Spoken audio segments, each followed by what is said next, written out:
How to blur out something in your video using Camtasia.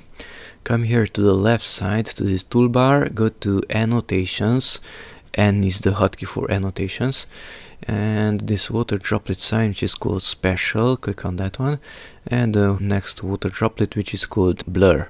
Now drag this blur onto your video, let's say there. You can resize it, you can move it just by dragging it.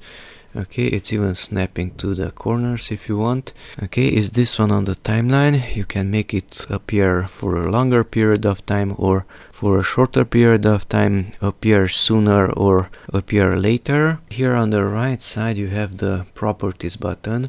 So if you open that one, go above it, click on it. You have these two icons up here. From here you can modify the scale. Notice it's getting bigger or smaller. You can even rotate it on 3 axes. And the next one, you can modify the intensity.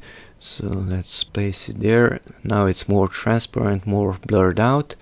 Okay, and you can even copy it. If I right click on it, copy is available, Ctrl C, and go to an empty track, track 3, right click on that track and paste is available there.